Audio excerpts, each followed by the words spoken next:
Kilala niyo ba si Captain Hook, si Monkey D. Luffy, o si Captain Jack Sparrow? Sila ba ay mga cartoon o movie character lamang? Tunay nga kaya na nagbabaon sila ng kayamanan sa ilalim ng lupa? O kung sila ba ay nagsusot talaga ng eye patch? Sa video natin ito, ating pag-usapan ang ginintoang panahon ng pamimirata o ang Golden Age of Piracy. Ang ginintoang panahon ng pamimirata ay nagsimula noong 1680 hanggang 1720. Sinasabi na sa mga panahong ito, lumaganap ang pagsalakay at pandarambong ng mga tulisan ng karagatan sa iba't ibang kalautan at mga daungang kolonyal sa ilalim ng mga bansang Europeo. Ang konsepto ng pamimirata o piracy ay hindi na bagong fenomeno noong 17th century. Nang matuto ang mga tao na maglayag, kasabay nitong umusbong ang mga tulisan na handang samantalahin ang mga yaman na dala ng mga barkong naglalayag. Ang pamimirata ay ang akto ng paggamit ng dahas o banta nito para nakawin ang mahalagang kargamento ng ibang barko o lupain malapit sa dagat.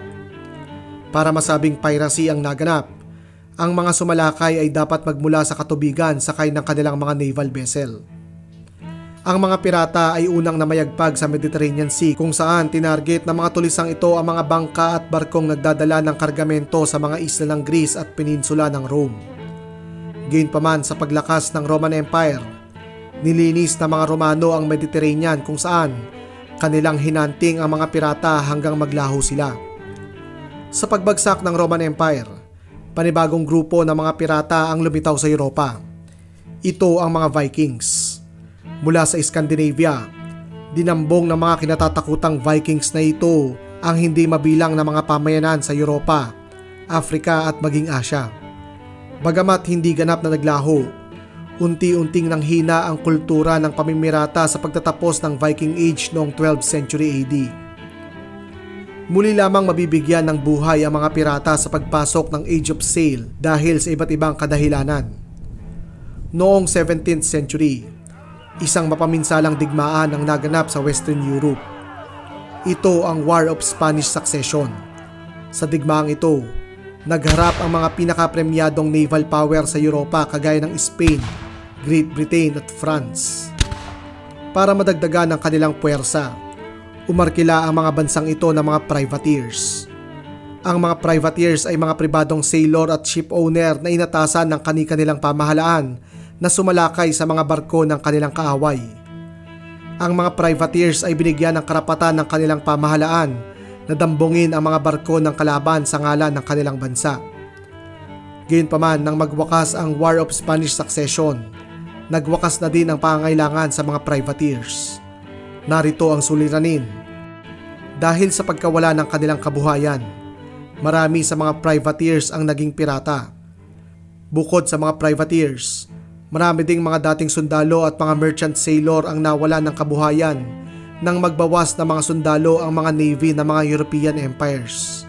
Marami sa mga dating sundalo ng mga navy ang tinalikuran ang marangal na paglilingkod at naging mga pirata na lamang. Bukod sa pagwawakas ng privateering at ng War of Spanish Succession, isa pang dahilan sa paglaganap ng piracy sa Europa ay ang mababang kalidad ng buhay sa mismong Europe. Noong kalagitnaan ng 17th hanggang sa pagsisimula ng 18th century, lubos na limitado lamang ang mga oportunidad na mayroon sa Europa. Para makahanap ng kabuhayan, maraming mga mapangahas na tao sa Europa ang pinili ang buhay pirata. Malaki din ang ginampanan ng pagsisimula ng Age of Colonialism sa paglaganap ng pamimirata. Sa panahong ito, sinakop ng mga Europeyong bansa ang mga lupain sa West Africa at sa New World. Ito ang North and South America. Dito, nagtatag ang mga Europeyo ng mga kolonya para makuha ang mga yaman ng mga bagong lupain na ito. Para mapadala ang mga yaman na ito mula sa kolonya pabalik sa Europa, kinailangan ilagay ang mga ito sa mga naglalakihang barko at tawirin ang Atlantic Ocean. Ito ang oportunidad na hinihintay ng mga pirata. Tinarget at dinambong ng mga piratang ito ang mga barkong pangkalakalan na tumatawid ng Atlantic Ocean. Naging posible lamang ang mga pag-ataking ito dahil ang mga colonial territory na ito ay kadalasang mayroong mahinang pamahalaan at sandatahang lakas. Hindi kaya ng colonial government na protektahan ang lahat ng mga barkong dumadaan dito. Para mapadali ang kanilang mga operasyon, Nagtatag na mga hideout ang mga piratang ito sa mga isla ng Bahamas, Jamaica at Haiti.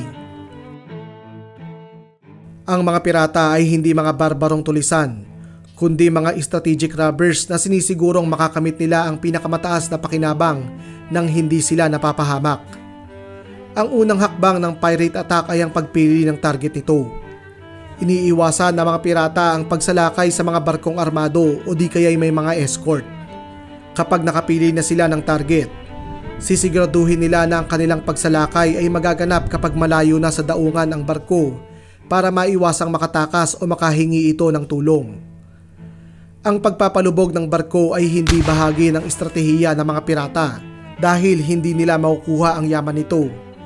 Bagkus, nilalapitan nila ang kanilang mga target sa pamamagitan ng false flag kung saan nagwawagayway sila ng bandila kagaya ng bansang pinagmulan ng kanilang target. Kapag sila ay makalapit na, tsaka sila aatake. Gamit ang mga grappling hooks, kanilang huhulihin ang target na barko at sapilitan itong sasakyan. Gamit ang iba't ibang armas kagaya ng cutlass, kutsilyo, blunderbuss at palakol, dudumugin ng mas nakararaming pirata ang crew ng barko. Makalipas ang madugo at napakarahas na pag-atake, ililipat ng mga pirata ang lahat ng kaya nilang nakawin sa kanilang barko at sila ay mabilisang aatras sa kanilang mga lungga sa Caribbean. Kung may iwasan, ayaw ng mga pirata na gumamit ng dahas sa kanilang mga pagsalakay. Kaya naman gumagamit sila ng pananakot at pandadarag para takutin ang mga crew na sumuko na lamang ng hindi lumalaban. Para takutin ang kanilang target, winawagayway ng mga pirata ang watawat na Jolly Roger.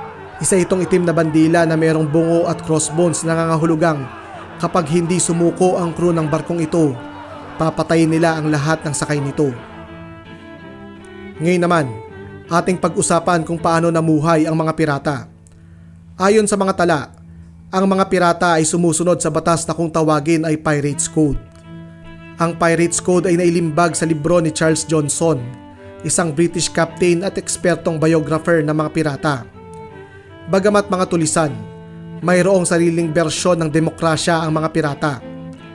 Bawat pirata ay may boto sa lahat ng bagay na dapat pag-usapan, gaya na lamang kung paano paghahatian ang mga pagkain, alak at iba pang bagay. Bukod sa mga consumables, sila din ay naghahati-hati ng patas sa mga kagamitan na kanilang nakuha, gaya ng damit, armas, alahas at kung ano-ano pa. Kapag napag-alaman na nilamangan ng isang pirata ang kanyang kasamahan, sila ay pinarurusahan sa pamamagitan ng pagputol ng tenga at ilong. Para sa mga mas malalang kaso, ang akusado ay maaaring hatulan ng maruning kung saan siya ay iiwan sa isang liblib na isla o sa isang lugar na wala siyang kakayahang takasan ng mag-isa. Dito, tiyak na siya ay makararanas ng matinding paghihirap at sa pinakamalalang senaryo, maaari niya itong ikamatay. Taliwas sa kaalaman ng nakararami, disiplinado ang mga pirata di gaya ng kanilang pagkakakilanlan sa mga pelikula na Barumbado, Lasenggo at Basagulero. Isa sa kanilang disiplina ay ang pagtulog pagdating ng alas 8 ng gabi. Dapat patay na lahat ng ilaw ng kanilang kandila at gasera sa ganong oras. Kung nais mag-inom at magsaya ng ilan, ito ay dapat gawin nila sa open deck kung saan malayo sila sa tulugan o barracks ng barko. Hindi rin sila pwedeng maglaro ng baraha o dice para magsugal. Ang pagbabawal na ito ay para maiwasan ang mga awayan sa loob ng barko. Napakahalaga din ng kalinisan sa mga barko ng mga pirata kung saan inaatasan ang bawat isa na linisin ang barko, ang kanilang sariling mga kagamitan at ang kanilang mga sarili. Hindi rin po pwedeng mag-away ang mga pirata sa kanilang barko. Kung mayroon mang away na hindi may isasaayos sa usapan, dapat nila itong tapusin sa pamamagitan ng isang duelo. Gayunpaman, pwede lamang gawin ang duelo na ito sa labas ng barko. Ang bawat duelo ay binabantayan ng kapitan ng barko kung saan sinisiguro niya na hindi ito mauwi sa kamatayan. Kung sino ang unang makakatama, siya na ang ituturing na panalo sa usapan. Dahil sa mga alituntuning ito, masasabi na mas may demokrasya pa sa mga barko ng mga pirata kaysa sa mahigpit na hierarchy na mayroon ang mga hukbong pandagat ng panahong ito. Sa mga hukbong pandagat at barkong pangmerkado, laging ang kapitan lamang ang nasusunod sa pagpapatupad ng mga patakaran. Maging sa hatian ng mga resources, Laging ang mga officers din ang lamang kumpara sa mga ordinaryong seaman. Napakalaki din ng kalamangan ng sahod ng mga naval officer kumpara sa kanilang mga tauhan. Kaya naman, kung ikukumpara ang mga ito sa pirate ship, ang mga pirata ay di hamak na mas may boses kumpara sa mga legal na barko. Batay sa mga pelikulang ating napanood, inakala ng mga tao na ang mga pirata ay nagbabaon ng yaman sa mga tagong lugar. Ngunit nagkakamali tayo rito. Hindi nila ito ginagawa dahil kadalasan, agaran din nilang ginagastos ang anumang yaman na kanilang makuha. Ang mga kagamitan naman na kanilang nadambong at hindi maibenta ay kanilang ginagawang personal na gamit. Ating tandaan na ang mga pirata ay may hirap na tao na salat sa salapi at personal na yaman. Kaya naman sabik silang pakinabangan ang kanilang mga nakulimbat. Malabo din na itago nila ito sa mga isla dahil sa pangamba na manakaw ito ng ibang tao. Hindi rin totoo na karamihan sa kanila ay may kahoy na paa at may alagang parot. Maaari na ito ay dahil lamang sa pag-iisip na ang mga pirata ay laging napapaaway, kaya naman sila ay napuputulan ng kamay o paa. Ang mga parot naman ay endemic o katutubong hayop na madalas makita sa Caribbean. Maaari na naisama ito sa imahe na binuo ng mga sumusulat ng mga kwento at pelikula na may kinalaman sa mga pirata. Gayunpaman, totoo na gumagamit ng eye patch ang mga pirate captain, ngunit hindi dahil isa lamang ang kanilang mata. Ginagawa nila ito para magkaroon sila ng natural night vision. Pagsapit ng dilim, kanilang aalisin ang kanilang eye patch at ililipat sa kabilang mata. Sa ganitong paraan, adjusted na sa dilim ang paningin ng mga kapitan. Noong Golden Age of Piracy, ilang mga dakila at notorious na pirata ang naitala sa kasaysayan. Nariyan si Edward Teach o kilala rin bilang Blackbeard, si Anne Bonny at Mary Read, mga babaeng pirata, at si Bartholomew Roberts. Si Edward Teach o mas kilala sa kasaysayan bilang si Blackbeard ay isang notorious na piratang Ingles na kinatatakutan sa West Indies noong 18th century. Nakilala si Blackbeard sa paglalagay ng isang mitsyang mabagal maubos sa kanyang balbas at buhok. Dahil dito, may usok na lumalabas sa kanyang ulo na siyang nagbibigay ng malademonyo niyang itsura. Ang barkong kanyang minamando ay ang Queen Anne's Revenge. Kasama ang kanyang hukbo ng mababagsik na pirata, sila ay nangikil sa mga daungang kanyang tinarget. Kapag hindi sila nagbayad, nagsasagawa sila Blackbeard ng blockade sa mga ito. Noong 1718, nagpadala ang gobernador ng Virginia ng puwersa para ipapatay si Blackbeard. Nauwi ang operasyon na ito sa isang karumal-dumal na labanan sa isla ng Ocracoke. Si Blackbeard ay pinatay kung saan nagtamo siya ng hindi bababa sa 5 tama ng bala at 20 sugat ng espada sa katawan bago siya pinugutan ng ulo. Dumako naman tayo sa duo ni Anne Bonny at Mary Read.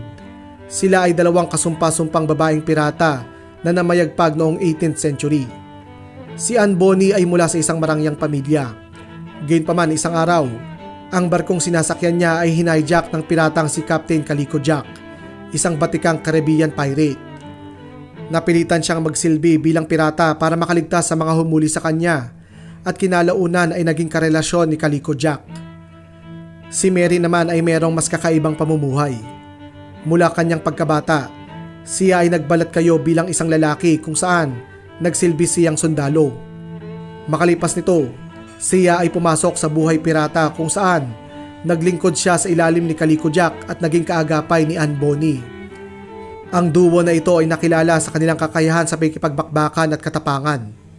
Sa kabila ng pagiging babae, hindi sila pumayag na pigilan ng sino man na gawin ang kanilang nais.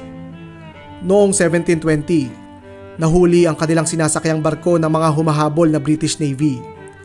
Sila ay buong tapang na humarap at nakipaglaban sa kaaway kahit sumuko na ang kanilang mga kasamahan. Sa kasamang palad sa kanilang dalawa, nagapi din sila at pareho silang nabihag. Sa pagdaan ng panahon, namatay sa kulungan si Mary habang wala namang naging balita tungkol kay Anne Bonny. Sabi ng ilang mga nakasaksi, siya ay pinalaya at namuhay ng tahimik at matiwasay. Ang huling dakilang pirata na ating pag-uusapan ay si Bartholomew Roberts. Siya rin ay kilala bilang si Black Bart. Tinagurian siyang pinakamatagumpay na pirata ng Golden Age of Piracy dahil sa dami ng kanyang mga nanakaw at nakulimbat. Ayon sa mga tala, tinatayang ng biktima siya ng halos 400 na mga barko. Ang pirate fleet ni Black Bart ay namayagpag sa Atlantic Ocean mula sa Amerika hanggang West Africa. Ang kanyang paghahasik ng lagim sa karagatan ay natapos noong 1722 nang siya ay mapatay ng mga tauhan ng British Navy sa isang naval battle. Nadakip naman ang lahat ng kanyang kasamahan kung saan marami sa mga ito ang binitay. Ang mga malalayang black members naman ng crew ni Black Bart ay muling ibinenta sa pagkaalipin. Ang kamatayan ni Black Bart ang naghudyat ng unti-unting pagwawakas ng Golden Age of Piracy. Ito'y dahil nang simula ng 18th century, ang mga malalakas na imperyong Europeo ay umay na sa kaguluhan at pagdanak ng dugo na dulot ng mga pirata.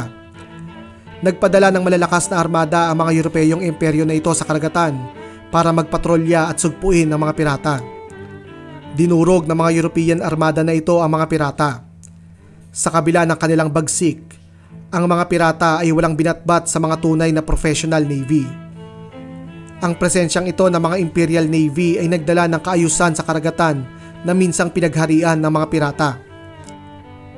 Pinalawak ng Britanya, Espanya, Fransya at iba pang malalakas na bansa ang kanilang hukbong pandagat na naging dahilan para maging mapanganib ang karagatan para sa mga pirata. Ang British Navy ang naging pinakaaktibo sa pagtugis sa mga kapitan ng mga pirata. Nagkaroon din ng mas mahigpit na mga batas na ipinatutupad laban sa mga taong sangkot sa pamimirata, kung saan sino mang mahuling sangkot dito ay mabilisang nililitis at binibigti. Di naglaon, ang minsang tinaguriang paraiso ng mga pirata, ang Atlantic Ocean, ay naging isang imperyo para sa mga pirata dahil wala na silang pagtataguan. Ang mga pagbabagong ito ay naghatid ng tuluyang pagbagsak ng ginintoang panahon ng mga pirata. Nawala man ang mga pirata sa mundo, sila ay nag-iwan ng markang hindi basta-basta mawawala na siyang naging inspirasyon ng hindi mabilang na mga libro, pelikula at kwentong bayan na nagpakita ng kanilang pagiging rebelde at palaban. Maraming tao ang namamangha at nabibighani sa kwento ng mga pirata na puno ng pakikipagsapalaran, panganib at paglalakbay sa karagatan. Ngunit, ang katotohanan ng pamimirata at buhay pirata ay kabaligtaran ng inaakalang kagandahan at kasiyahan. Ito ay puno ng karahasan, kabrutalan at kawalan ng batas. Bagamat nagpakita ng kalayaan ang buhay pirata, sila din ay gumawa ng mga krimen na tunay na kalunos-lunos at patuloy na gumawa ng masama para sa kanilang pansariling kapakanan. Dito na nagtatapos ang ating video. Sa iyong mga narinig at natutuhan sa videong ito, anong bahagi ng buhay pirata ang pinaka nakamamangha? Ilagay ang iyong sagot sa ating comment section. Kung naghahanap kayo ng iba pang historical video na panonoorin, siguraduhin na bisitahin ang aming YouTube channel. Maraming salamat sa panonood ng videong ito. Muli, ako si Sir Ian at sama-sama nating aralin ang kasaysayan.